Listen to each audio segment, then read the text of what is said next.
Hi friends, welcome to my channel Yanam వంటకాలు. ఈరోజు నేను మీకు టమాటా పచ్చడి ఏ విధంగా తయారు చేయాలో మీకు చేసి చూపిస్తాను. నేను దీనికోసం 1 కేజీ టమాటాలు తీసుకుని కడిగి శుభ్రంగా పొడిగుడ్డతో తుడుచుకుని పక్కన పెట్టుకున్నానండి. వీటిని చిన్న చిన్న ముక్కలు కట్ చేసుకోవాలి. కట్ చేసుకున్న ముక్కల్లో కొద్దిగా ఉప్పు వేసి బాగా కలపాలి.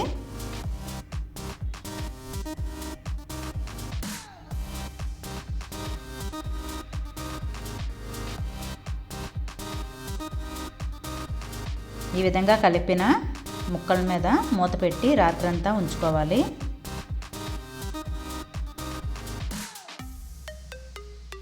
మర్నాడు ఈ ముక్కల్ని ఎండలో పెట్టుకోవాలి. జ్యూస్ అంతా పిండేసుకోవాలండి. జ్యూస్ అంతా పిండేసి ఆ ముక్కలు మాత్రమే ఎండలో పెట్టుకోవాలి.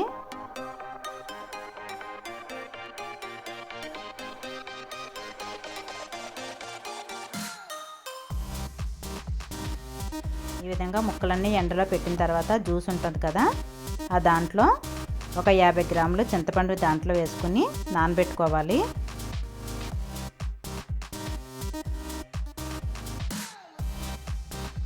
చింతపండుతో సహా ఎండలో ఉంచుకోవాలి.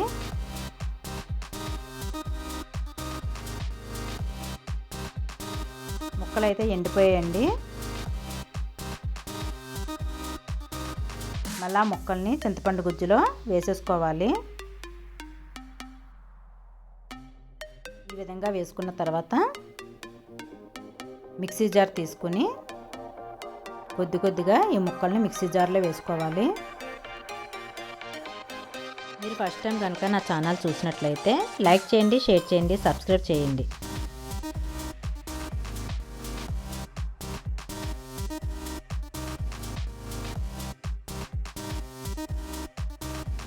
ఈ విధంగా వేసుకున్న తర్వాత మూత పెట్టి మెత్తగా గ్రైండ్ చేసుకోవాలి. ఈ విధంగా గ్రైండ్ చేసుకున్న దాన్ని ఆ జ్యూస్లో వేసేసుకోవాలి. మిగిలిన టమాటా ముక్కలు కూడా గ్రైండ్ చేసేసుకోవాలి. ఆ గుజ్జును కూడా జ్యూస్లో వేసేస్తున్నాను. అవన్నీ బాగా కలిసేటట్టుగా కలుపుకొని ఎండలో పెట్టుకోవాలి.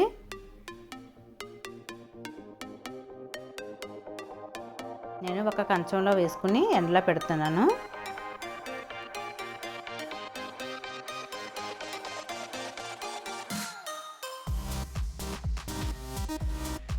సాయంత్రం ఎండిపోయిన తర్వాత మళ్ళా టమాటా గుజ్జుని తీసుకుని ఒక బాక్స్లో పెట్టుకోవాలి.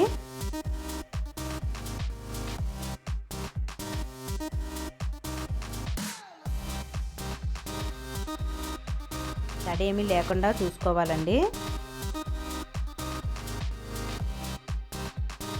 నేను ఈ విధంగా బాక్స్లో పెట్టాను. మళ్ళీ మరుసటి రోజు మళ్ళీ ఎండలో పెడుతున్నాను.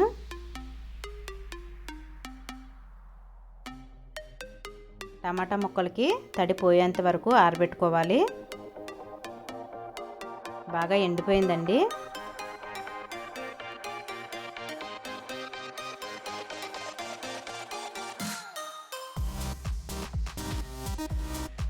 ఇప్పుడు దీనికి సరిపడా కారం తీసుకోవాలి. నేను ఒక చిన్న గ్లాస్తో కారం తీసుకున్నాను. ఒక 2 స్పూన్ల ఆవాలు వేపుకుంటున్నాను.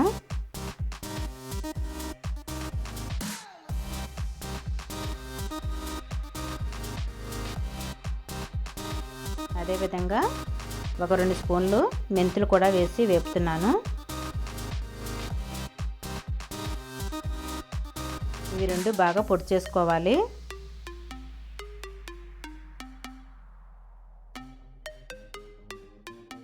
ఈ విధంగా పొడి చేసుకున్న దాన్ని కారంలో వేసుకోవాలి. ఇప్పుడు ఆయిల్లో కొద్దిగా వెల్లుల్లిపాయలు వేసుకుని వేపుకోవాలి. వెల్లుల్లిపాయలు వేగిన తర్వాత కొద్దిగా ఆవాలు, ఎండుమిర్చి కూడా వేసుకుని వేపుకోవాలి.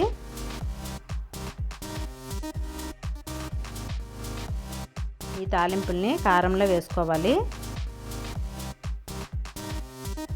వేడివేడిగా ఉన్నప్పుడే నూనెని వేసుకోవాలి. దాంట్లో ఈ టమాటా గుజ్జును కూడా వేసేసుకోవాలి. ఇవన్నీ బాగా కలిసేటట్టుగా కలుపుకోవాలి. మిగిలిపోయిన తాలింపును కూడా దాంట్లో వేసుకుని బాగా కలుపుకోవాలి.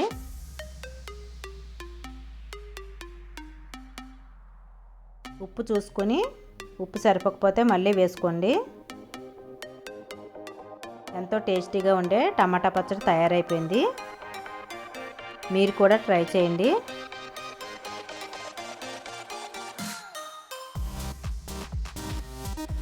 ఈ వీడియో కనుక మీకు నచ్చినట్లయితే లైక్ చేయండి, షేర్ చేయండి, సబ్స్క్రైబ్ చేయండి.